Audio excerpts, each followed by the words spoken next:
ages full harmony with God prevailed in the universe. Disruption came through a spirit creature referred to simply as the resistor, adversary Heb. Samiddle.tan. Gr. Samiddle.r-middle.nas. Job 1. 6. Row 16. 20. The principal false accuser or slanderer Gr. Die middle.abo middle.loss of God. Heb 2. 14. Re 12. 9. Hence, the Apostle John says, he who carries on sin originates with the devil, because the devil has been sinning from the beginning. 1 John 3. 8. By the beginning John clearly means the beginning of Satan's career of opposition, even as beginning is used to refer to the start of the discipleship of Christians at 1 John 2. 7.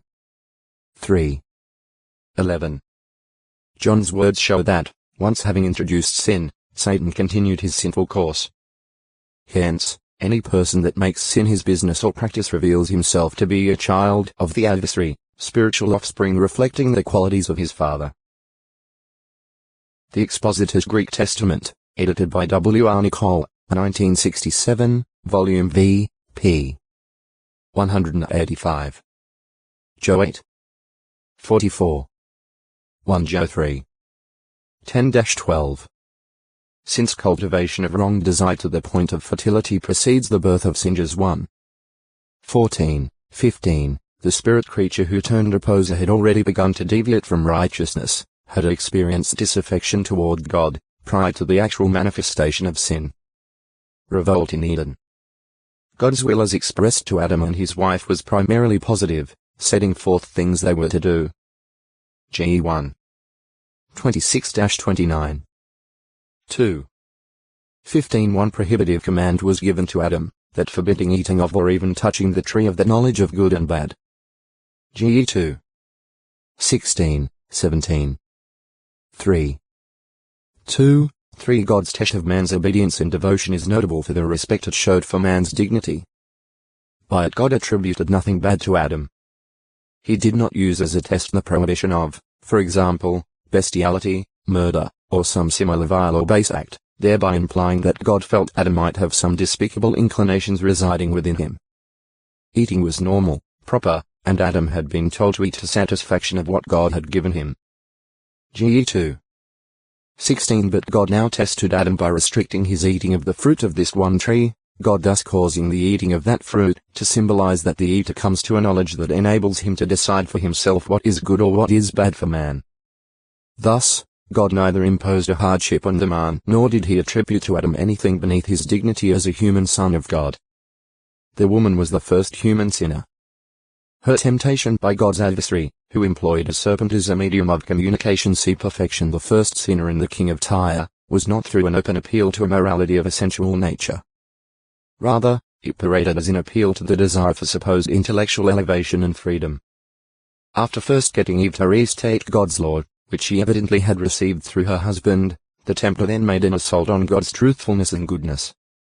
He asserted that eating fruit from the prescribed tree would result, not in death, but in enlightenment and godlike ability to determine for oneself whether a thing was good or bad.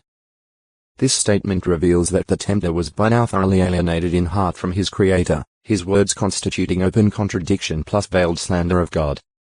He did not accuse God of unknowing error, but of deliberate misrepresentation of matters, saying, "For God knows." The gravity of sin, the detestable nature of such disaffection, is seen in the means to which this spirit's son took to achieve his ends, becoming a deceitful liar and an ambition-driven murderer, since he obviously knew the fatal consequences of otex to acute muritra longo sin, I-964 his God. Ge 3. 6, 17. He thus conformed to her ways and will, and through her, to those of God's adversary. He therefore missed the mark, failed to act in God's image and likeness, did not reflect God's glory, and, in fact, insulted his heavenly Father. Effects of sin. Sin put man out of harmony with his Creator. It thereby damaged not only his relations with God, but also his relations with the rest of God's creation, including damage to man's own self, to his mind, heart, and body. It brought consequences of enormous evil upon the human race. The conduct of the human pair immediately revealed this disharmony. they're covering portions of their divinely made bodies, and thereafter they're attempting to hide themselves from God were clear evidences of the alienation that had taken place within their minds and hearts. GE 3. 7, 8 and thus caused them to feel guilt, anxiety, insecurity, shame. This illustrates the point made by the Apostle at Romans 2. 15, that God's law was written on man's heart. Hence a violation of that law now produced an internal upheaval within man, his conscience accusing him of wrongdoing.